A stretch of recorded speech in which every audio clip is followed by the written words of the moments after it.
Hello, and welcome to AI Curious. My name is Jeff Wilser. I'm a journalist, I'm a human, and I'm curious about AI. And to peel back the curtain, one of the main ways that I slake this curiosity about AI, one of the main ways I learn about AI is from today's guest. That guest is Nathaniel Whittemore, better known as NLW. So NLW is now wearing a bunch of different hats, and they're all really interesting. He has been on my radar for many years. In the crypto Web3 space, he has produced one of the go-to resources for all of crypto, a podcast called The Breakdown. I was delighted that he expanded to create AI Breakdown, a podcast that is now known as the AI Daily Brief. And this podcast is awesome. If you want to go deeper in the world of AI, if you want to get more daily updates of the latest and greatest breaking news AI content, definitely subscribe to the AI Daily Brief. I'll have a link to it in the show notes. He also launched a educational community and resources called Superintelligent. And there are tons of resources to actually learn by doing with AI. And stepping back a bit, as we kind of get into later in the interview, honestly, there's really not like a go-to paper of record in the world of AI news. There are a ton of really smart, good beat writers on AI, publications ranging from The Verge to Wired. There are a ton of great reporters doing great work. But I don't know there is a go-to publication or expert that's constantly sharing kind of the news of the day about AI. I don't know that exists. Or to put differently, if it does exist, it truly is NLW. He really is helping us all understand and keep track of this rapidly evolving landscape. So it was an absolute pleasure to chat with him and geek out about all things AI. We cover a lot of grounds. Given how intimately involved he is in the AI news cycle, we get into his thoughts on AI media. Are we properly covering AI? Is it overhyped, properly hyped, underhyped? What are the most important trends? What trends is he personally really curious about and fascinated by? We also get into how AI is propelling his own business, how he and the podcast and Superintelligent, how they are harnessing AI to be more productive. We get into the tricky question of open versus closed AI and the various risk factors there, the potential, how concerned should we be or should we not be about open AI, and also predictions for where all this is going and why NLW decided to lean so heavily into AI, why he finds it so fascinating. Really enjoyed it. I have chatted with him a few times over the years, sometimes to interview him for a crypto article years ago. I've interviewed him for AI stuff. More recently at the AI summits in Austin, I introduced him on stage. This is the first time, though, we had a chance to really kind of dive into AI geek out material. Definitely encourage you to subscribe to the AI Daily Brief. It was a blast. So with that, please enjoy my conversation with NLW, host of the AI Daily Brief podcast and CEO of Superintelligent. NLW, welcome to the pod. Hey, thanks. Great to be here. So let's start with the AI Daily Brief, the podcast, of course, formerly known as the AI Breakdown. You've been cranking this thing out virtually every day for how long now? When have you slept in this past year, 2 years? Believe it or not, it only started in April of last year, so it's still fairly young. You know, it's like 15 months or something in at this point. 6 days a week. It was 7 days at the beginning, but I had to peel one back.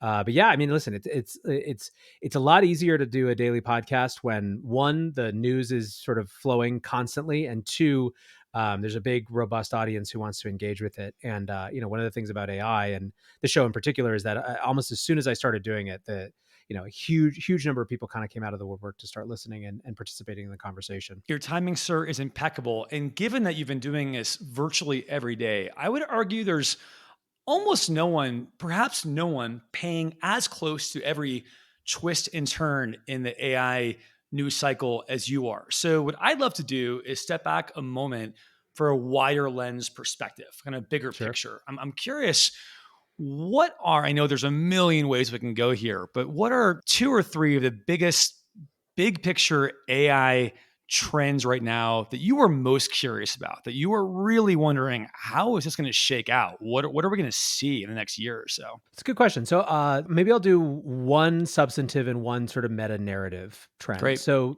the meta narrative thing is, because any hype cycle, any much hype technology, you're always going to have the sort of the counterpoint, like, hey, it's just all a bubble kind of talk, right? And that's lurked around AI basically since ChatGPT launched in November 2022. It got, the first time it got loud last year was actually around this time. It was during the summer. It was June 2023 was the first time that ChatGPT's usage numbers had gone down month over month, and it was sort of like at that point it kind of exposed that that there was a skeptical bent, and they were looking for kind of any excuse to be skeptical. Mm-hmm. This summer has been something similar. Summer is inherently a lower time. There's just no, if you live in the world of business, there's no way to avoid it. Like summer stuff slows down. For virtually every industry, every vertical, Every that's the every case. industry, Right, right. it's to varying degrees and different things, but like even in crypto, like the craziest doesn't care about timelines. It still does. It's just the reality. Mm-hmm. And the more that an industry intersects with anything traditional enterprise, traditional business, traditional finance, that's going to be more the case, right?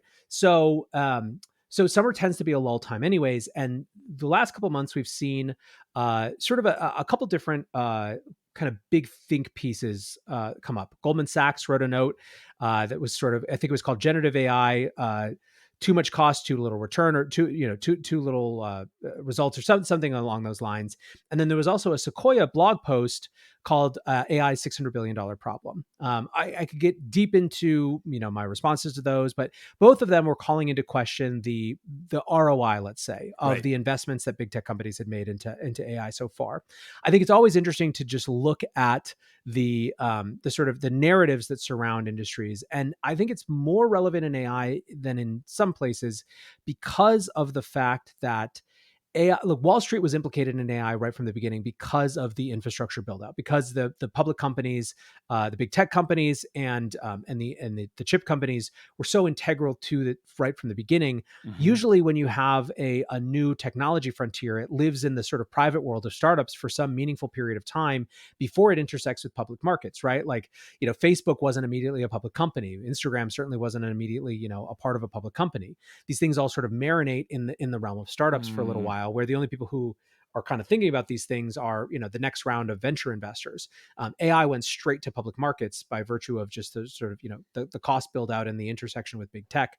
And so it's more meaningful, I think, to ask questions around around some of this ROI stuff from the perspective of Wall Street investors who have been huge drivers of momentum in the space. That's one interesting kind of trend line. Is For listeners, am I right to summarize, and I'll link to your episodes in the show notes, as I recall, was your take that it really depends.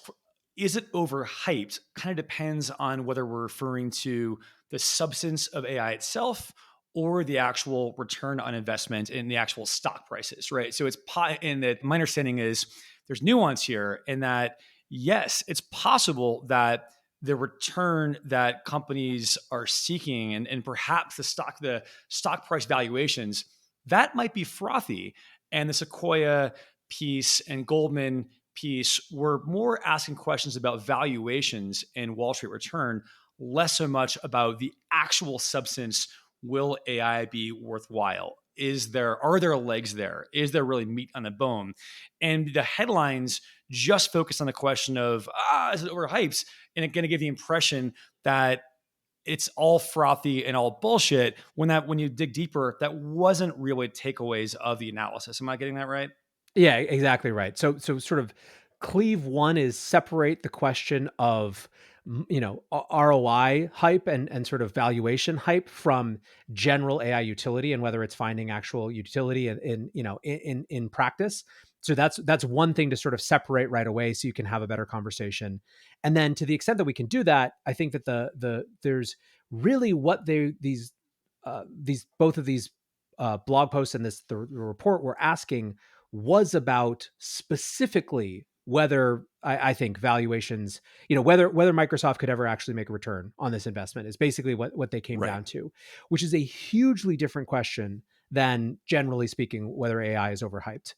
Now, again, it's I think that there's even nuanced ways to, multiple more sides to look at from the Microsoft question than perhaps these reports were letting on. But yes, I think that the step one is separating the broader question of AI's utility and usefulness and traction within individuals and sort of professionals from the question of hype and valuations more broadly. So putting aside the hype question, the kind of meta narrative question, what are another trend or two that you're really fascinated by and you're very curious to see how it's going to shake out? Well, it actually kind of aligns with this. So one of the big reasons that I think the analysis that suggests that AI is too woefully expensive to ever have a good return on investment are just wrong, right?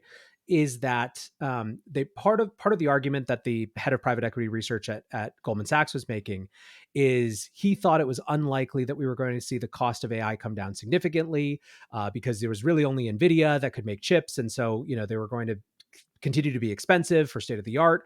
Both And premises seem suspect, by the way. The idea that yes, costs will never go down and NVIDIA will be the only one making chips, both of those seem shaky at best. Yes, it's a very bold argument to make that the cost will never come down when the cost of everything has always come down. Thank you, But Gordon it's Moore. made more dubious by the fact that as that was coming out, we had just transitioned from GPT 4.0 to Claude 3.5 Sonnet, and Claude 3.5 Sonnet was more powerful than Claude 3 Opus, which is Anthropic's previous state of the art, at 1/5 of the cost. That had happened in a matter of months. Claude 3.5 Sonnet was a smaller model compared to Claude 3 Opus, right? So they were able to get more performance out of a smaller model. Now, a couple weeks after that, we got GPT 4.0 Mini, which was basically, has now replaced GPT 3.5 Turbo because it was more powerful and a fifth of the cost of GPT 3.5 Turbo, which was already, reduced cost. And so one of the things that I think is interesting is there's a major push for more performance, smaller models that are more cost efficient. And that's part of a larger story of cost efficiencies coming to the market, not just in that the models themselves are getting, being able to do more with less. That is a big trend, but also enterprises are already getting more sophisticated about what different applications of AI are and which they actually need state of the art and sort of real-time inference, right? There are certain use cases that really require, that real-time inference, right? If you're doing customer support or something like that, right? For listeners, do you mind giving a quick, pithy description of what that means? Sure. The simple versions of the terms are, do you need the answer that AI is going to produce right now, or is it okay to get the answer later, however you define later? So for example, the two big kind of categories of different uses.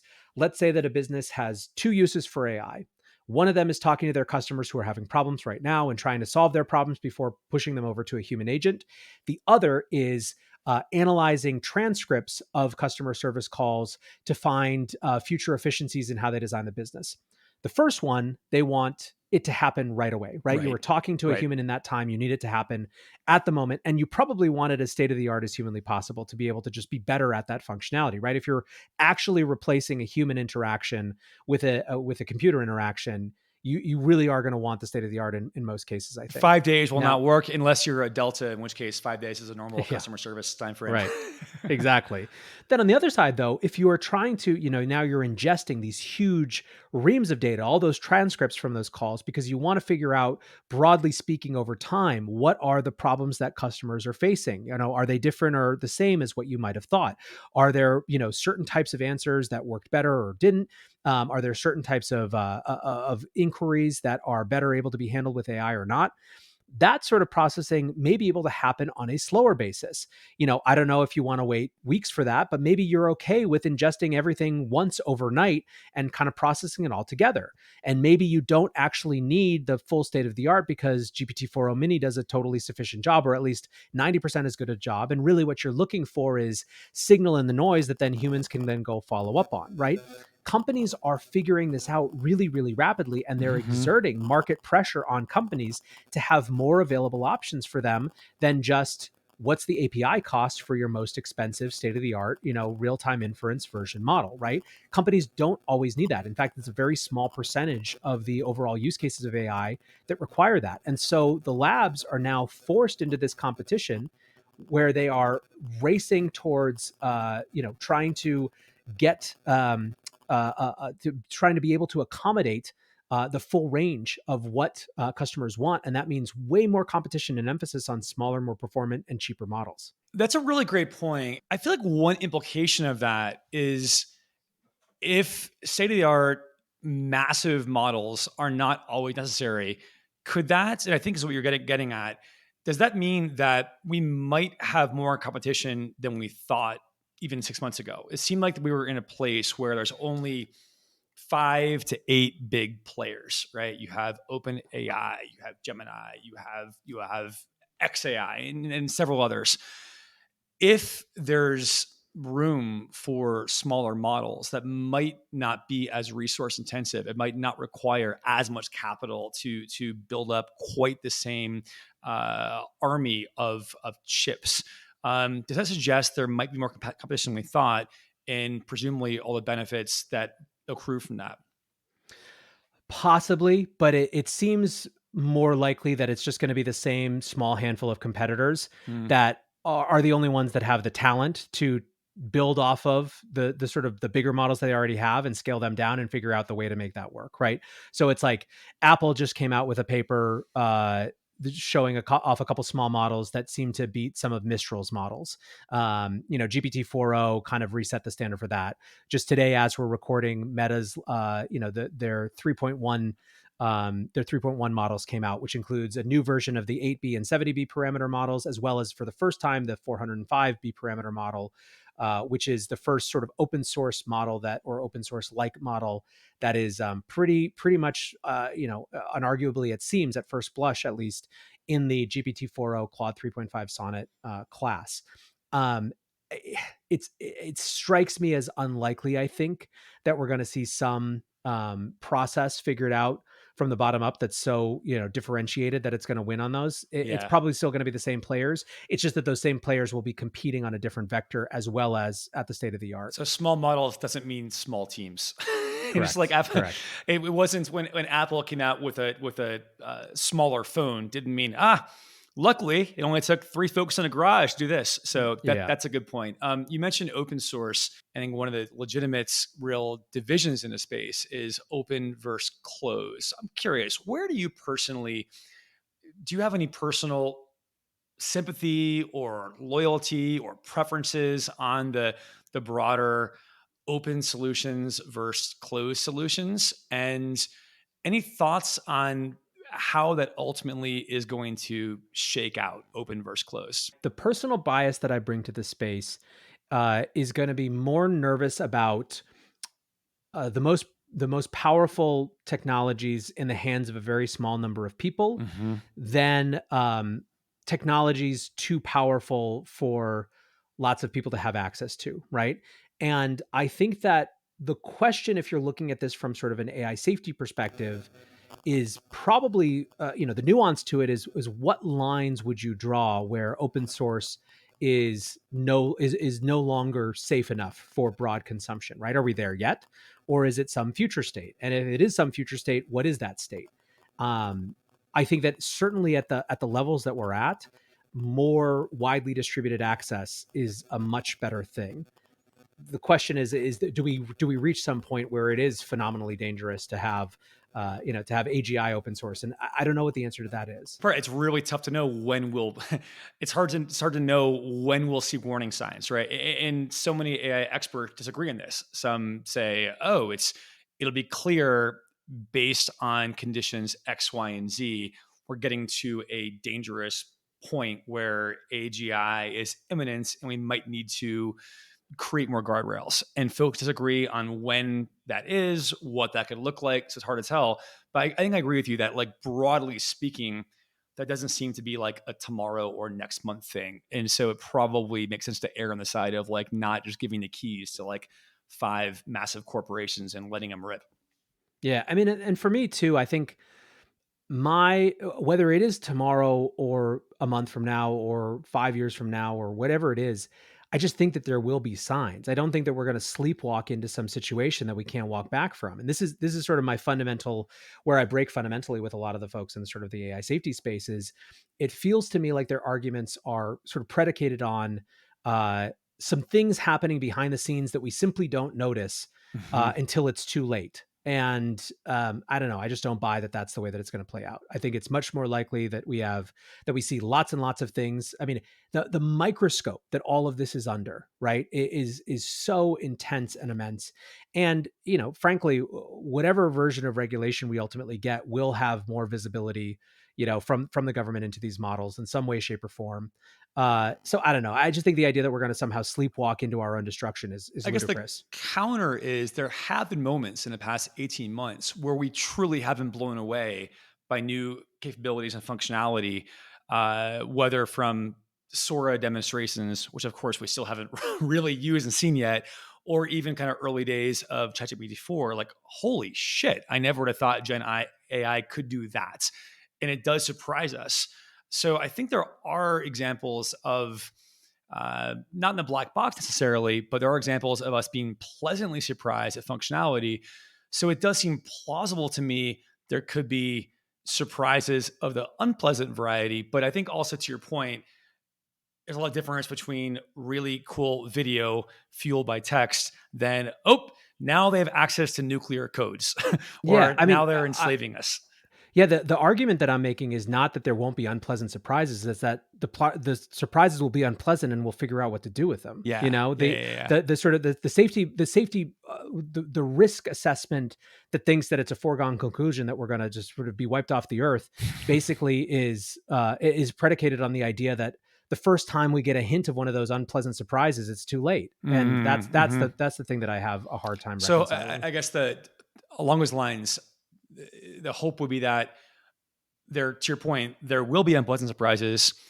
We will deal with them in that very process, help build resilience. Like, cool. Remember that time when AI shocked us by its ability to freeze some electric grid somewhere, and Yeah, we were able to short circuit that and re-exert human control. And that is going to bring our threat level higher. And maybe there will be some Manhattan Project esque work to ensure that things are safer, something like that. So to your yeah, point, it's unlikely that these genius AIs will in secret spend months or years keeping their cards close to their little abstract vests so that they can then truly hatch some diabolical plan with no warning. That does seem far more correct. like sci-fi than actual Yeah. plausible. Fair. Correct. I just think that there's going to be lots of warning signals along the way.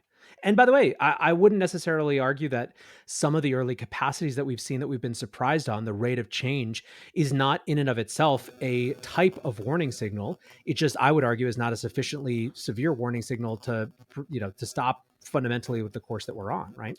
And this is all a trade-off between upside and risk. And my personal bias is I think the upside is enormous, and the upside, weighing those upside and risks on a scale, I think there's still significant weight and energy and merit on the upside part of this. Yep. So I'm aligned with you there.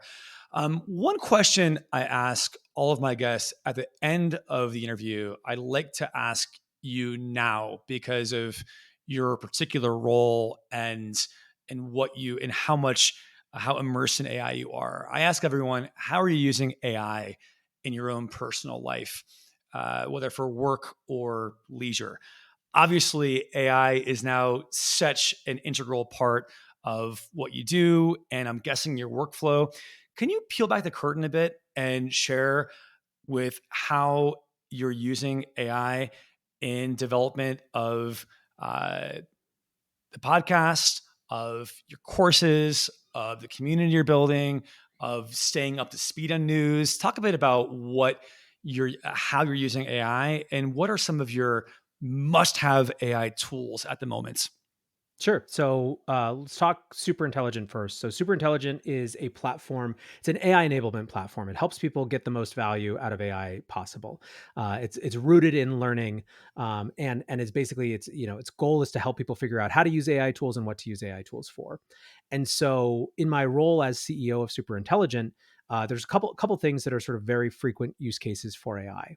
One is brainstorming, and this is something that surprises people sometimes that I scream so loudly about brainstorming. But actually, we did a poll of our users, and these are people who are paid subscribers. We don't have an unpaid model, and so it's highly enfranchised, highly engaged AI users, right? The people who are sort of figuring it out for their companies, broadly speaking. And their number one use case was brainstorming by far. It Mhm. wasn't writing, it wasn't image generation, it was brainstorming. And so the way that Superintelligent works is broadly speaking is we have content that helps people learn. We have short, fast tutorials that help people learn about AI tools, and then that's situated in a platform that allows people to not only access those tools but also share how they're using AI, connect with other people around how they're using AI, et cetera. And so, as we are thinking about what content we're going to create, which tutorials, which lessons we're going to create, we will very frequently incorporate, Claude 3.5, GPT 4.0, whatever you have on the process of brainstorming, iterating on topics. Right, as we're designing curriculum, we'll run that through, one of those tools, one of those LLMs, to get to see if there are ideas or stones we've left unturned. Right, and it's just sort of a complement. Right, it's a very co-piloty type of experience. Our engineers use Copilot type tools as well, right? Mhm. For a lot of different pieces of what they do. One of the common themes that I think people don't necessarily get when they first kind of dig into AI is around primary versus secondary use cases within any given role or job. Hmm. And so what I mean by that is that when people are first testing out AI, they have a tendency to use it for the thing that they're best at, or they want to try it out against the thing that they're best at, right? So if you're a writer, you go see how it does writing. This often leads to an experience of people being disappointed because they're like, I'm still better at writing than Right, that. right, right, right. And the reality is that what we see is that the where AI is really having a very impactful kind of day-to-day relevance right now is around secondary job or secondary tasks in one's job. Right, there's no job in the world that is so focused on a single thing that you don't have to do other stuff. And secondary tends to be the less pleasant stuff, the things you don't really enjoy Exactly. It's the doing. stuff that you hate. It's the stuff that you Right. want to get out of the way. It is. And so people being able to use AI to either reduce the time it takes for that stuff or just make that stuff better is a huge, huge value add. And that's where a lot of the gains from AI right now are being driven. What are some of the most common secondary functions that you've seen in the super intelligent community? The most obvious thing is there's a lot of people whose almost every job involves writing and communication of some kind, and very few people like actually writing. Including myself, by the way, as a professional writer. I'm with you there. Yeah. But the like little emails, pitch emails, Yeah. like blurbs, descriptions of podcasts. I am a writer. I do like writing, and I still don't want to do, podcast descriptions, right? Right. So, writing when it's not like I'm writing an essay to convince people about this important thing is very different than the sort of day in, day out type of writing that we have now. Mhm. So that is for sure the most secondary task. But there's tons of those: creating ad content and collateral, creating images that go with YouTube videos or whatever it is, right? There's so many versions of that. So a lot of the use cases that we find are sort of like you can bucket into either one, co-pilot type experiences that just help us do our jobs better, or two, sort of secondary task automation that allows us to spend less time on the things that are essential but annoying parts of the job. How about the AI daily brief? Talk about how you've incorporated AI to help shave down the time it takes you to produce episodes, or even gather and consume media. What are some hacks that you've implemented in the past year or two with AI? Couple different pieces. So I do use AI tools to basically just make sure that I've seen everything that's happening in AI. Hmm. Um, I will say that for me, because of the goal of the AI Daily Brief is to literally have visibility into every single thing that happens in AI. And so that's not necessarily a use case where you want a summary, you want Right. expansiveness. Right. And so for that, actually, like literally scrolling back through 15 pages of Google results is still a better experience by and Hmm. large. But I also use Feedly as a way to, like, Feedly surfaces Hmm. things that wouldn't make it to the top of Google, that can be valuable, especially opinion pieces and things like that. So, there is a piece of surfacing the content. Background research, to the extent that there's an area that I'm talking about that I don't have as much, that I'm not as well versed in. Perplexity is a frequent tool that I use to, Google tensor processing units, right? Their version of an AI chip has a very specific history. You can go find that out on, with Perplexity. And that's where that AI summary is super valuable, right? So Perplexity is a search experience that has a kind of a summarization part of it, but then it's all sourced, so you can go deeper into whatever sources you need. So that will, if I'm talking about something that I don't have as much background in, particularly a technical topic, it often starts with a Perplexity search to kind of get the basics, and then figure out which resources I should dive deeper into.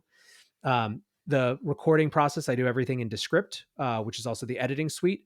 Descript has a variety of AI integrated editing features. It kills filler words, ums, likes, etc. It's getting more sophisticated about the ability to shorten pauses between words or between Hmm. sentences. It also is, we haven't implemented this as much yet, but it's getting more sophisticated about its ability to tell when you're going back and rereading, restating a line or something like that. So let's Hmm. say that I'm reading a tweet, and I bobble it the first time. Descript, the AI that they're working on now, figures out, or it claims to be able to figure out that that was a bobble and can go back. And so far, from what I've seen, it's pretty accurate. And then it also has other random features in the editing. It has an eye tracking thing, for example, which allows you to, it makes it look like you're looking at the screen the whole time, which can look a little weird and zombie-ish, but honestly, for me, I mean, it's different for different people. It works really well for whatever reason with me. So I will sometimes use that, although I'm usually not reading from the screen, so it's a little bit less relevant. But to the extent I am, it's the eye contact feature is really valuable. So now we're on to editing, and then of course you have the process of actually getting all the collateral for for the podcast. So descriptions, like I talked about, that's a let um, feed the transcript from Descript into something that turns it into a description, and then the images for the thumbnails, right, for YouTube, etc. All of that's with AI. So it's kind of like it's 6 different parts of the process, each of which have some little AI integration at this stage. Amazing. How challenging is it to pull all this off for a industry that is moving so fast? It's wild how much has changed the past 18 months. I'm sure during our recording, 5 things have broke that you'll have to think about how to incorporate in today or tomorrow's podcast. Um, how do you handle that speed? And I'm curious about the balancing act between, as you say, there's like 15 pages of Google results. There's no real, I don't think there's like a New York Times for AI or some, not that not that all agrees that's the Right, the paper of record. Yeah, yeah. there's not really a consensus oracle of truth for this world. We're all kind of making it up as we're going along. You're consuming so many news stories, and then you're kind of putting your editorial hat on to say, this is the most important story. Here are 4 or 5 other stories that also matter, but not as much. How do you think about the tension between covering a lot of things, but also covering in depth? And then how do you think about what themes or topics to cover and bringing balance to those and making sure you're not being too biased in one direction or the other? Sure. I mean, a couple things. So, one thing is the rate of change is a design constraint for anyone who's dealing with these fields, and this has been clear for a while. Maybe I had advanced visibility into this because crypto was one of these fast moving Sure. spaces. Although I think AI makes crypto look like it's crawling to some extent, which is wild. But this is just the world we live in now, and everyone's going to have to adapt to the fact that things change much faster than they did 5 minutes ago, to say nothing of 5 months ago, to say nothing of 5 years ago, and certainly not 50 years ago. So you just have to get comfortable with a sped up system and to proceed as such, right? So that's one thing, is just sort of the baseline expectations of how fast things are going to change, and that has relevance both for the daily brief, but also for for example, Superintelligent. Like, we anticipate a 4 to 6 month shelf life for all of our content, which is it's just built into the business model. That's just the way that it is. It's going to have to be deprecated and recut, and that's just cost of, like, when we're thinking about the value of each individual unit of content, it's got to be based on that.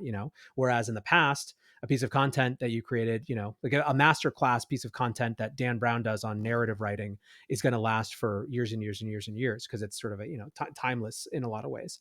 So that's one thing.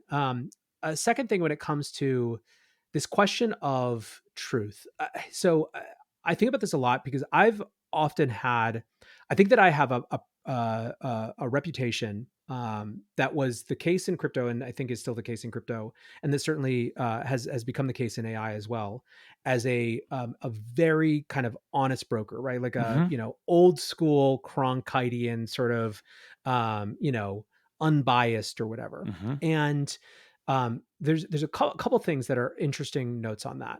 One is that where I exert editorial influence is in that question of what I think are the most important stories, right? That's Hmm. where I shape the cycle to Yep. whatever extent, is saying this is the thing that you should be paying attention to, not this thing, right? So, and there is intention behind that often, right? Like my the long piece that I did countering the sort of Goldman piece Hmm. was as an attempt to create a full complex counter explanation of why this isn't exactly what people were thinking it is, right? So I do exert that influence in the form of choosing what to cover, but I basically cover everything. So it's not like it's not the way that I use that is not the way that many news outlets do it, that just choose to ignore things entirely.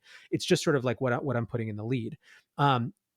Beyond that, though, part of the way that I don't a thing that I've always done, it was built into the model of the original breakdown, which was the precedent for the AI Daily Brief, was it was very clear to me all the way back in 2018, 2019, when I was starting that uh, that the meta conversation around a topic was part of the news. The conversation around the news is part of the news, and that's been clear for anyone who's watching social media for a while. But very few news outlets or media sources have instantiated that structurally into their content, right?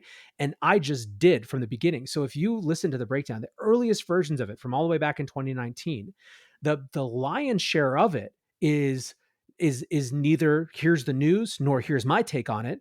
It's here are the different sides, that the different ways that the community is discussing it, and X becomes my main source for that, right?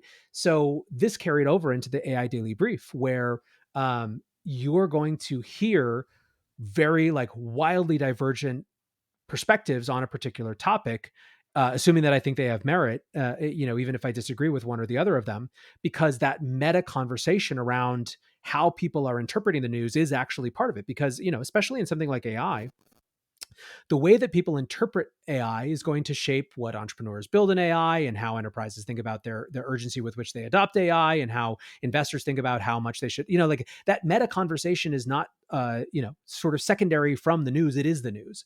And we have the ability, because of social media, to treat it as such. But for, like I said, for whatever reason, it's still not the norm. The norm is still this sort of inherited from cable news model of you bring on, a guest or a panel, and that's the whole thing. And so it's just a different approach that I've taken, that I think is, for whatever reason, it still is not the norm. But I've always found it to be really useful to kind of have a sense of how the community is talking about any given issue on any given day. That makes total sense.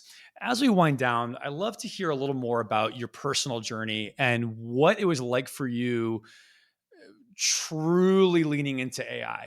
As your longtime followers know, as you noted, this started way back when with crypto, and obviously you're still involved in the crypto space. But you've in the last 2 years really focused intensively on AI. Was there an inflection point for you? Was there a spark where you realized, oh my God, this is fascinating. I need to spend more time on this. I need to put more chips on the table in AI. What was that journey like for you? Yeah. So if for the entire history of the crypto show, the tagline has always been big picture power shifts, right? And that's really what I'm interested in, and what I've always been interested in, big pattern of history stuff, right? I was a history major, in school, and so that's sort of the lens that I brought to it. Bitcoin and crypto were always interesting to me in a big pattern of history sort of way, particularly Bitcoin. It's why I was always more interested in Bitcoin than anything else.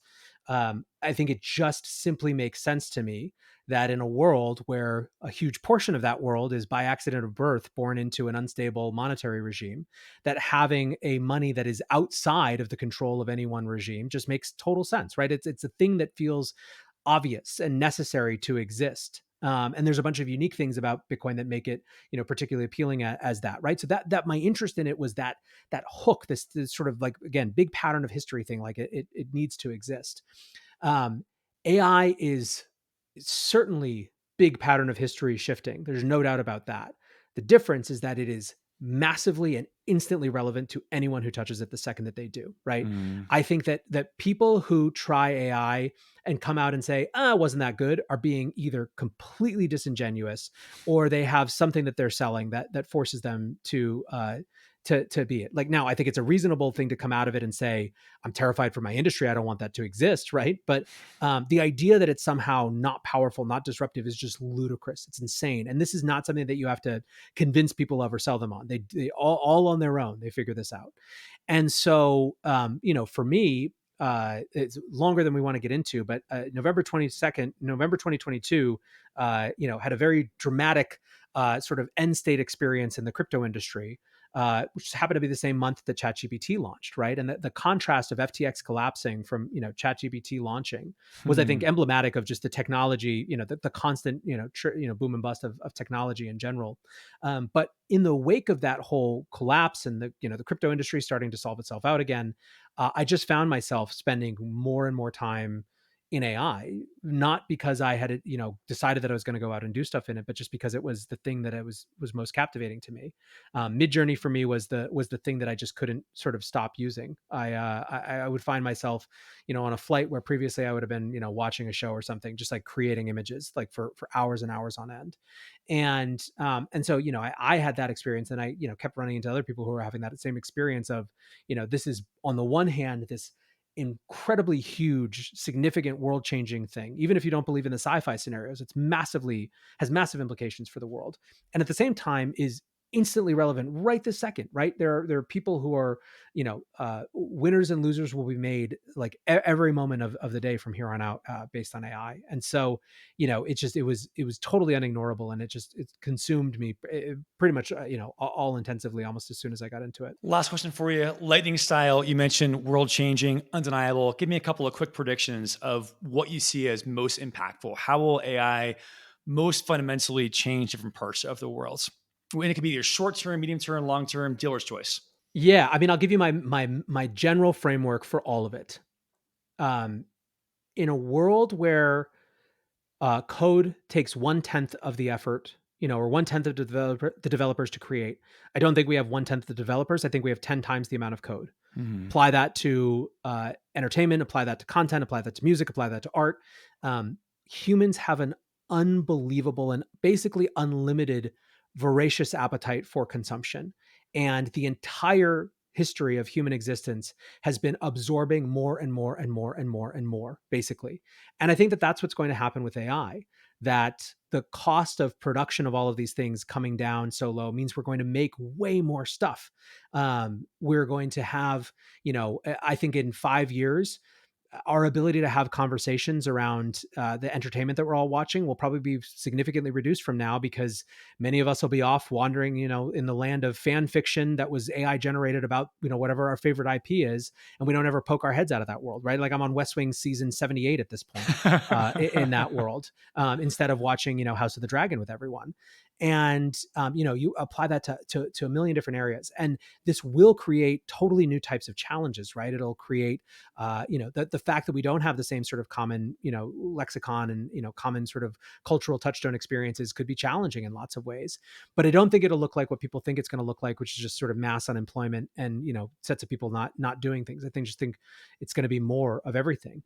So that's my big sort of framework is just more of everything is coming, and adapt on the basis of what you think that will do from both a good and a bad standpoint. I think there's a lot of both. Great note to end on. Thank you, sir. Really enjoyed it, and congrats on what you've built. Thanks again. Cheers, man. Great to be here. Well, there you have it. Thanks again to NLW. Definitely enjoyed it. He is a voice I hear almost every day when I'm brushing my teeth. So it was fun to engage real time with that voice in a fun nerd out AI conversation. Hope you guys enjoyed it. If you are new to this podcast, please consider subscribing. All the usual asks, please rate it 5 stars, forward to a friend, forward to an enemy, all that good stuff. Thanks again, and we'll see you next time.